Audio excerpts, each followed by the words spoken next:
The economy is starting to look like it's running on empty. That's what the chief business economist at S&P Global Market Intelligence said after the firm's latest market report came back and said that new orders had reached the lowest point in more than a year. Traditionally, this has signaled the start of a recession.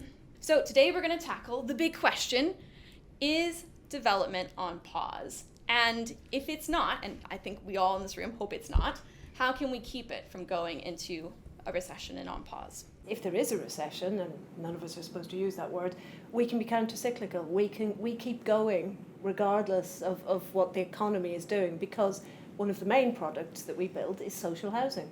There's almost endless need for social housing. The country needs 340,000 new homes every year. We've got about 8.4 million Britons inadequately housed. So we can fill that gap and keep building. It's a positive outlook right now. The biggest pressure I think we're facing is inflation. So currently our internal report that we release out is stating sort of 8% to 10% upwards again, 4.5% for next year, and then start to tail off. So the question marks we've got around some of our clients is actually, potentially sort of pausing because of the rate of inflation. Our recommendation is more around do it now, get the projects underway so that you can then move forwards in terms of beating the market in some respects as well. I think what we're seeing very much at the moment is a supply side issue rather than a demand side issue. That might change as cost of living really starts to bite, who knows, but I don't think it's coming through at the moment. We're not seeing a depression around house prices in the way that we did back in 2007, 2008. We're not seeing access to mortgage finance slowing down.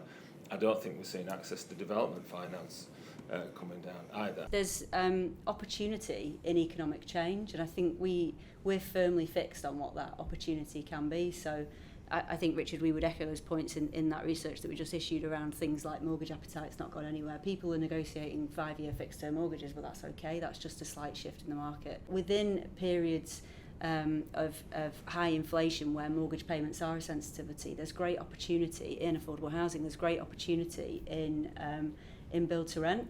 I do think there's also a time to take a breath and to look at what's happening on the ground.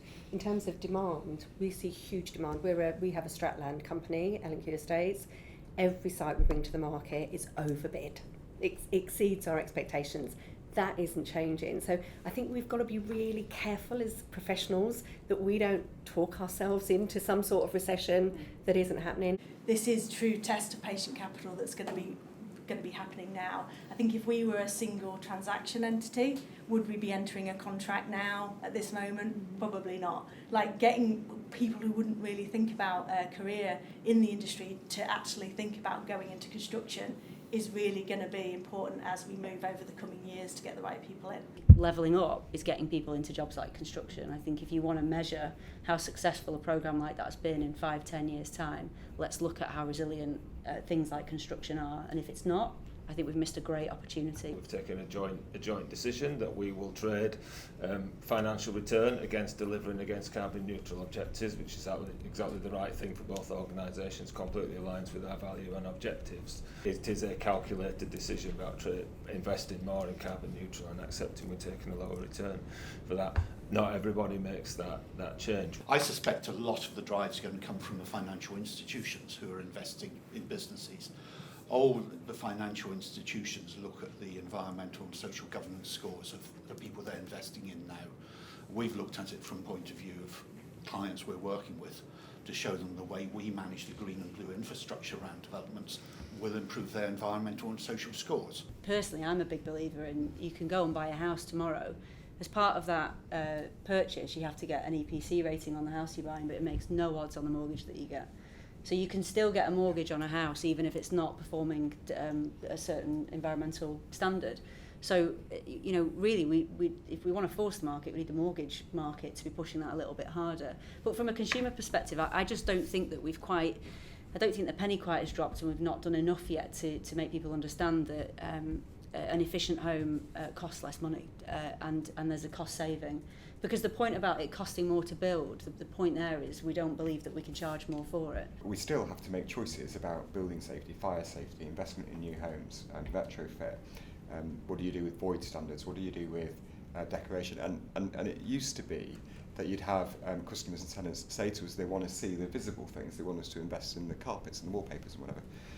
And actually a high inflationary environment with rising energy bills is shifting the demand from our customers to then say, well, actually, even if we can't see what you've done, now that you've made our home more efficient and we're saving on our energy bills, that I think it is starting to, from our perspective, our customers are telling us they want us to invest in this type of thing. I don't know if people saw the photographs of Glastonbury, how it was left this year. It was really tidy. In previous years, generations have left all their rubbish all over Glastonbury, and they're saying that this new generation, they care more about green issues than previous generations have. So I think that we will get that top down from financial institutions, but we're also getting customers who will turn up to show flats and say, tell me about this home, tell me about the green credentials of what I'm going to buy here. The work that we do as L&Q, and we want to do more of this in the North West, is about supporting smaller associations to develop. So Vicky runs a programme called Build London, which is for tiny associations in London to get them developing. So we take a lot of the risk, we do a lot of the work for them, and they own the asset at the end. Innovation and risk don't necessarily go together in a positive way in our society.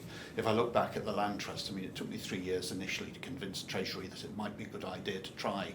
They then said, let's do a pilot for 3 years. We proved it worked after 2 years, and it took them another 4 years to say yes because there was a bit of a risk. I think there's a lot of organisation and financiers who are avoiding risk rather than managing risk. And if we want to move things forward, we've got to become less risk averse. You've got to tolerate failure, because failure is okay, as long as you learn from it and move on quickly. But we're frightened of failure in a lot of areas at the moment because it's a black mark for someone. If you're running a business in America, if you haven't failed at least once or twice, you're not taken seriously. So how do we what's the one thing we can do in your mind that's most important to make sure that we keep development going? In terms of getting things, continuing things on the same trajectory, keeping the market moving, we've got to build proper sustainable housing markets. I think the other thing that I'm incredibly passionate about is not actually, strictly speaking, new build, and that is investing in our existing housing areas. I think that I mentioned before about levelling up and what I think that is and should be and what we should be measured on. I'm a huge believer in bringing into better use the existing housing stock we've got within this country, and I think that if there is any kind of slowdown in new development activity, it has to come with making sure that we genuinely intervene and make that possible. Michael Gove, when he was Environment Secretary, I have a lot of time for him as a politician. He's got a great mind. He talked about the idea of public money for public good in relation to the environment and farming. We need something similar that is about, while the private sector, full private sector might be a bit nervous about taking the plunge at the minute, there is a lot we can do as the great estates of housing associations or local authorities if we get the conditions right for good placemaking. It's about having the right people around the table in a partnership arrangement. So a lot more collaborative approach. Our best most successful projects are where we have integrated teams with clients, partners, supply chain, designers, specialists, research from universities to really draw the best to deliver for what we're trying to achieve. Because I think the more people talk negatively, the more people talk themselves into it, don't they? Oh, better not spend money because there's going to be a recession. So we all start drawing back. Oh, I won't do that new house. I won't do this and that. Because you're creating that fear factor, aren't they? So let's talk positively. What's really essential for that is access to long-term grant and funding programmes from central government. And this 3-year funding cycle that we're on, it makes it really difficult.